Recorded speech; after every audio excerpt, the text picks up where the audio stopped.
Ainsya MK. Saya sebagai salah satu dosen tetap dari Akademi Keperawatan Kesdam Iskandar Muda Banda Aceh. Sebagai dosen, saya telah melaksanakan tridharma perguruan tinggi, yaitu pengajaran, penelitian, dan pengabdian kepada masyarakat. Dalam pengajaran, saya menerapkan sistem PGA, di mana delivery, interaction, dan assessment. Delivery yaitu saya menyiapkan beragam materi pembelajaran untuk membantu dan mempermudah mahasiswa secara mandiri. Interaction yaitu proses tatap muka yang dilakukan antara dosen dengan mahasiswa guna membahas materi pembelajaran. Assessment adalah suatu proses penting dalam pembelajaran yang bertujuan untuk mengukur sejauh mana pencapaian hasil belajar mahasiswa yang dilakukan dengan memberikan kuis atau menyelesaikan kasus-kasus yang ada di sekitar mahasiswa. Asesmen saya menggunakan platform seperti Quizzes, Google Classroom, dan juga Google Form.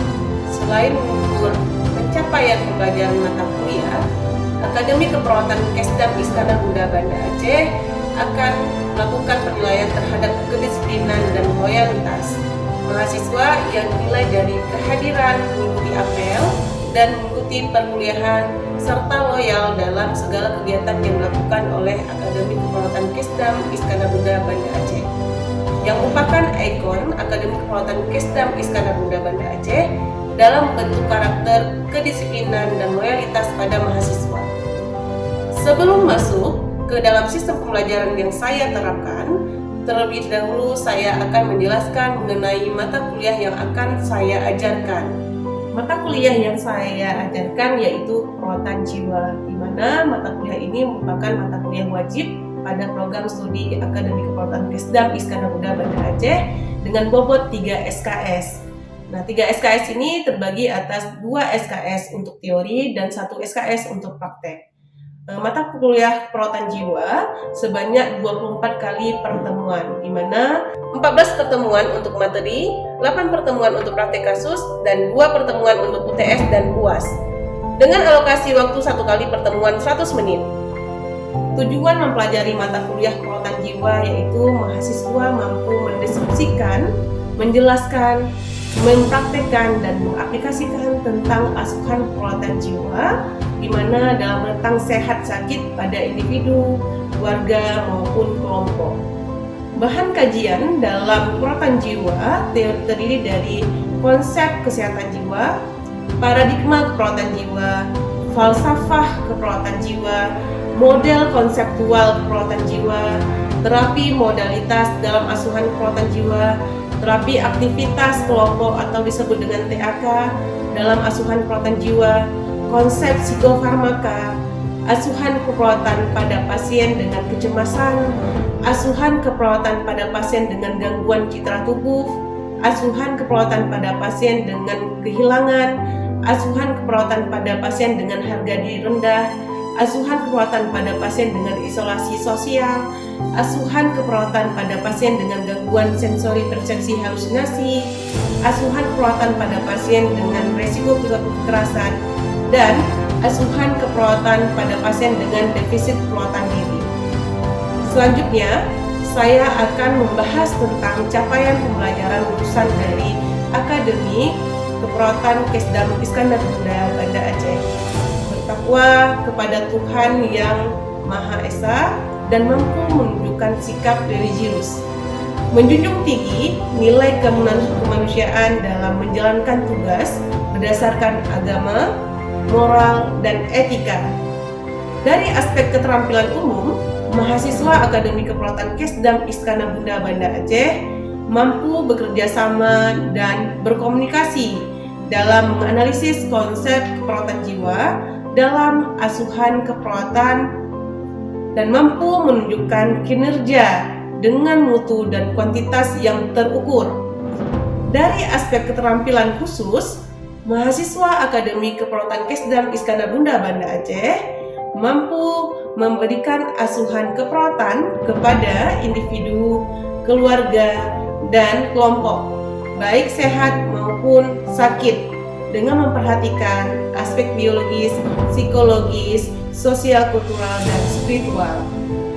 Dari aspek pengetahuan, yaitu mahasiswa Akademi Keperawatan Kesdam Iskandar Muda Banda Aceh mampu menguasai konsep dasar keperawatan jiwa dalam keperawatan jiwa dengan mengaplikasikan dalam asuhan keperawatan.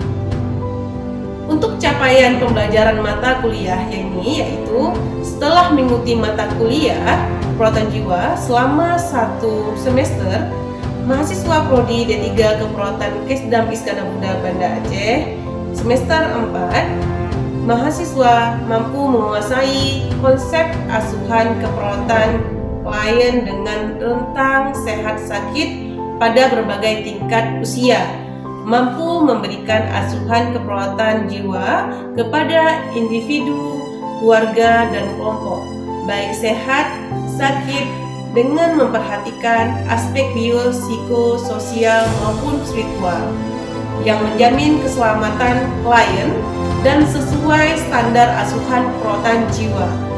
Kemudian, untuk subcapaian pembelajaran mata kuliah terdiri dari mahasiswa mampu menjelaskan perspektif dan konsep dasar keperawatan jiwa. Mahasiswa mampu menjelaskan model konseptual keperawatan jiwa. Mahasiswa mampu menjelaskan terapi modalitas dalam asuhan keperawatan jiwa. Mahasiswa mampu menjelaskan konsep terapi aktivitas kelompok dalam asuhan keperawatan jiwa. Mahasiswa mampu memahami konsep psikofarmaka. Mahasiswa mampu mengaplikasikan konsep asuhan keperawatan pada pasien dengan masalah psikososial. Mahasiswa mampu menjelaskan konsep asuhan keperawatan pada pasien dengan masalah gangguan jiwa. Mahasiswa mampu mengaplikasikan asuhan keperawatan pasien dengan gangguan kesehatan jiwa. Untuk mendukung materi pembelajaran yang saya ajarkan di kelas, saya menggunakan berbagai literatur seperti buku-buku dan jurnal-jurnal yang mendukung materi yang saya ajarkan. Itu merupakan aspek delivery yang saya terapkan dalam proses pembelajaran. Untuk aspek interaction, saya menggunakan SCL, yaitu Student Centered Learning, di mana proses pembelajaran yang berpusat pada mahasiswa yang bertujuan mahasiswa mendapatkan kebebasan dan fasilitas untuk menggali sendiri ilmu pengetahuannya. Dengan begitu, mahasiswa dapat memiliki pengetahuan yang mendalam dan mampu meningkatkan kualitas diri, dan dapat membuat mahasiswa lebih aktif berpartisipasi dalam kegiatan belajar, meningkatkan kemampuan berpikir kritis, mampu menganalisis, serta memecahkan masalah dan mengembangkan kreativitas mahasiswa. Metode SCL yang saya terapkan yaitu diskusi, simulasi dan demonstrasi, discovery learning atau DL, contextual instruction atau CI, dan aktivitas partisipatif atau praktikum berbasis kasus. Untuk asesmen yang saya lakukan untuk mengukur ketercapaian pembelajaran, saya menggunakan tes objektif dan tes non-objektif. Tes objektif seperti pilihan ganda dengan memilih jawaban yang benar, tes non-objektif seperti uraian bebas dan uraian terbatas. Untuk bobot penilaian, ujian akhir semester 25%, ujian tengah semester 20%, aktivitas partisipatif atau praktikum berbasis kasus 25%, penugasan 20%, dan kedisiplinan 10%. Aspek asesmen ini sudah terlebih dahulu saya sampaikan kepada mahasiswa pada saat kontrak perkuliahan. Sebelum perkuliahan dimulai dengan asesmen ini, mahasiswa dapat mengetahui proses penilaian yang saya lakukan secara objektif dan transparan.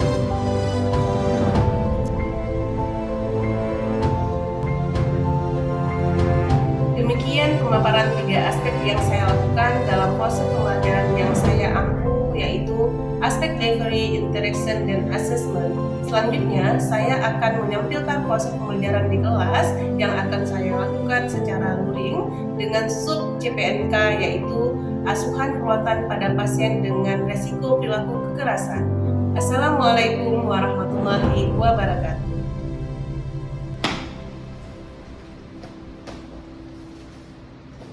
Seluruhnya sudah siap, Kak? Tingkat 2C, jumlah 35, kurang 5, hadir 30, keterangan, 3 sakit, 2 izin, laporan selesai. Saya terima, balik ke tempat. Balik ke tempat.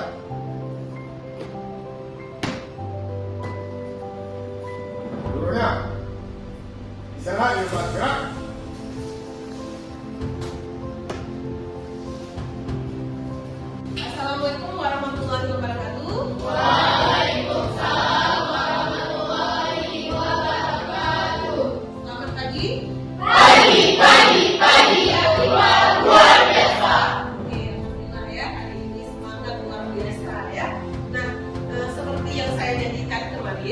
kita hari ini memasuki materi pertemuan yang ke-7.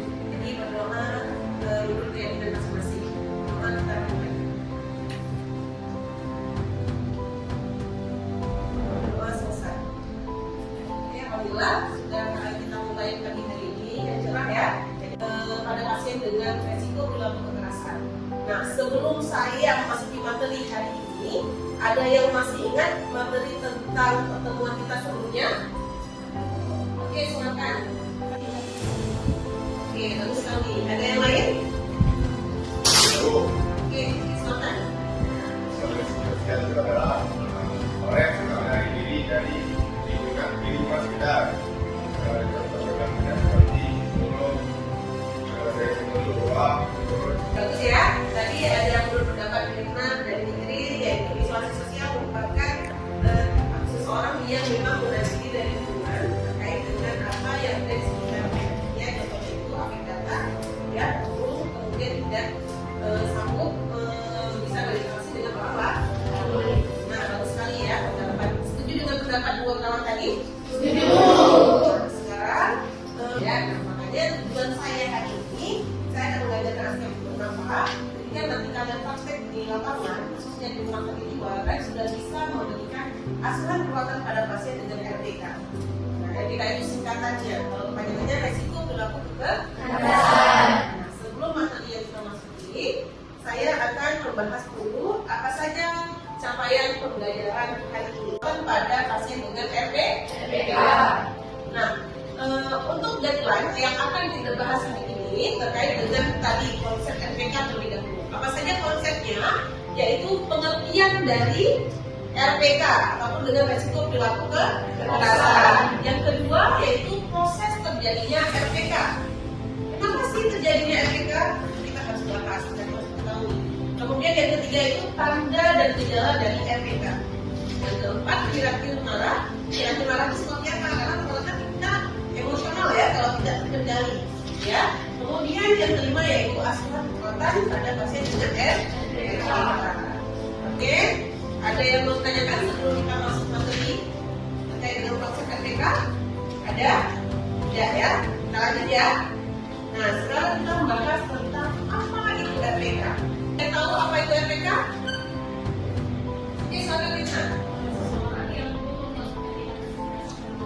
Oke, bagus sekali. Ada yang lain? Jessica.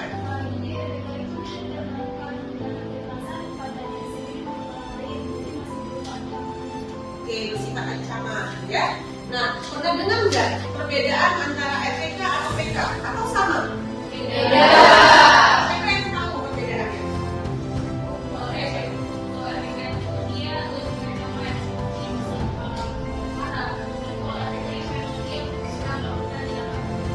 Oke, bagus sekali ya, Bima ya. Benar nggak? Setuju sama namanya tadi? Pendapat setuju.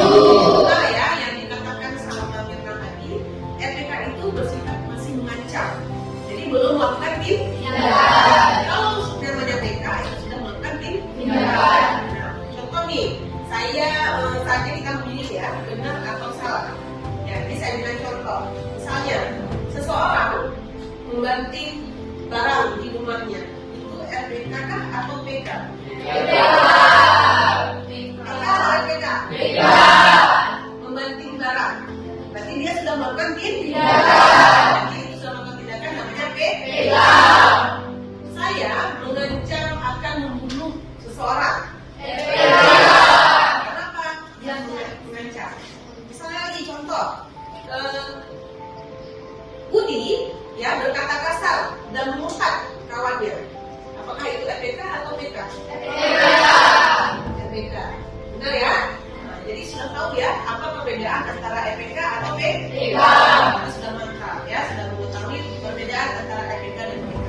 Jadi kalau pengertiannya, kalau kita bisa lihat dari teori ya, nah RPK merupakan suatu tindakan yang berpotensi membahayakan diri sendiri, orang lain maupun juga sekitar. Di mana ini dapat bersifat secara fisik. Seperti apa fisik? Ya, pukulan. Benar ya?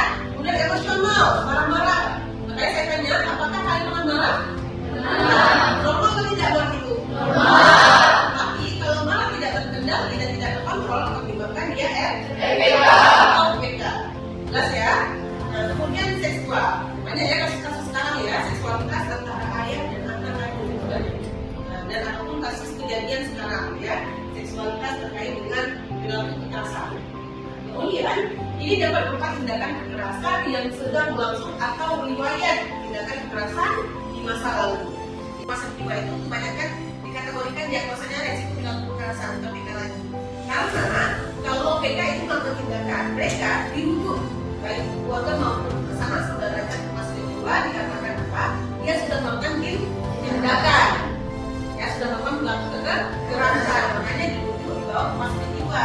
Nah, karena sudah diobati di rumah sakit jiwa, makanya dia akan memiliki riwayat pernah melakukan tindakan kekerasan. Makanya disebut dengan resiko perilaku kekerasan. Paham sampai sini? Nah, kapan bisa muncul lagi PK? Ketika ada pemicu, misalnya stimulus atau rangsangan kawan lingkungan sekitarnya. Contoh nih, marah-marah mengakibatkan dia memicu, bisa marah mengakibatkan dia bisa pukul kawannya, itu ya. Paham ya? Oke, jelas. Jadi sudah paham ya antara RPK dan PK. Nah, apa penyebab dari RPK? Ada yang tahu penyebab dari RPK itu apa? Nah, ada faktor predisposisi, ada faktor presipitasi. Nah, dua penyebab ini berbeda. Ada yang pendukung, ada yang pencetus, ya. Ada dari faktor psikologis, misalnya stres nih. Stres yang berkepanjangan bisa mengakibatkan dia RPK atau PK. Ya. Kemudian ada faktor sosial kultural lingkungannya yang mempengaruhi sehingga menyebabkan dia PK atau RPK. Contoh nih, zaman sekarang skincare, benar nggak? Yang kasih sekarang kebanyakan anak-anak kategori sekarang nih, kalau ada uang dikasih sama orang tuanya menyebabkan dia marah-marah, benar nggak? Tidak terkendali, akhirnya apa? Ada yang pukul orang tuanya, ada yang bahkan mengambil pisau mau mengancam membunuh, seperti itu, benar nggak? Nah, itu salah satunya penyebab dari RPK. Ya, ada yang lain, contoh klasifikasi ataupun pencetus. Nah, pencetusnya seperti apa? Dari faktor internal dan eksternal. Nah, kalau dikatakan internal itu, ya keinginan yang tidak terpenuhi, orang yang terdekat, orang tua, ya seperti apa? Depresi dan lain-lain. Itu dari faktor internal. Sedangkan eksternal seperti apa? Ya, kejadian sosial yang berubah secara serangan fisik, pukul-memukul, nah itu dari eksternal. Nah, contoh nih kayak bullying. Bullying itu eksternal atau internal? Salah satu faktor pencetus yang menyebabkan dia bisa PK ataupun RPK. Sudah paham perbedaan antara faktor predisposisi sama presipitasi? Siapa yang bisa ulang kembali penyebab dari RPK? Contoh dari predisposisi.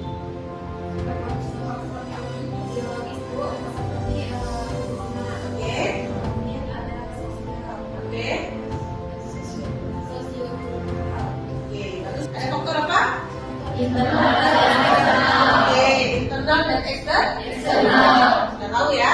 Kalau ada contohnya kasus nanti sudah paham ya? Sekarang. Ini penyebab salah satunya dari masalah terjadinya RPK ya. Kalau misalnya seperti yang saya sampaikan tadi, marah yang tidak terkendali atau tidak terkontrol yang menyebabkan coping seseorang itu ataupun coping individu itu tidak efektif. Contoh nih, kalau marah berkepanjangan sampai berlarut menyebabkan dia tidak efektif, ya kan? Tidak, misalnya ada masalah tidak mampu menyelesaikan masalah tersebut, menyebabkan dia coping tidak efektif. Akhirnya apa? Terjadilah permasalahan, depresi, stres, ya kan? Akibatnya apa? Perilaku kekerasan. Nah, perilaku kekerasan itu yang bisa mencederai diri sendiri, orang lain maupun lingkungan sekitar. Benar nggak? Ada nggak kalangan kalian yang pernah mencederai orang lain? Ada? Ada. Kalau ada, itu salah satu contoh dari RPK atau PK.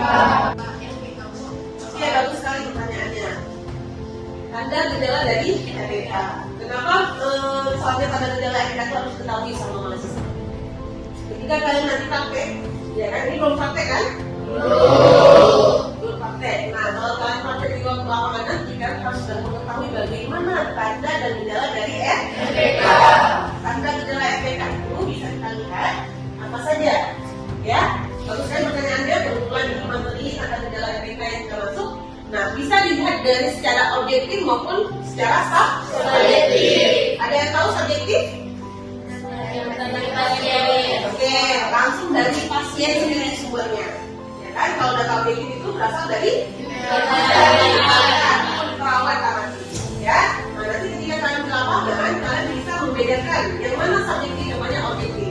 Nah, kalau subjektif itu biasanya, ya kan, pasien itu sering mengungkapkan perasaan marah dan kesal. Ya kan, contoh saya marah sama kawan saya karena dia suka, ya kan, misalnya, atau saya marah sama kawan saya karena saya, ya kan, selalu diejek-ejek, kan seperti itu ya. Kamu bisa marah kan?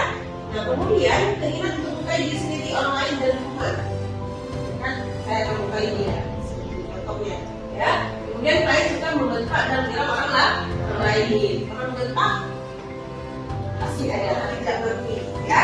Itu subjektif. Sedangkan objektif, ya kan, kalau mata melotot, ya kan, kemudian mengatuk, suara keras, kemudian pandangan tajam, itu merupakan salah satu contoh tanda gejala dari orang RPK. Kenapa? Karena mengepal biasanya. Kalau kalian nanti lihat pasien RPK itu tangannya mengepal, kemudian mata pandangannya tajam, itu tanda-tanda dia RPK. Jelas? Intinya kalau RPK itu masih bersifat mengancam, tapi dia tanda gejala RPK dan RPK itu sama.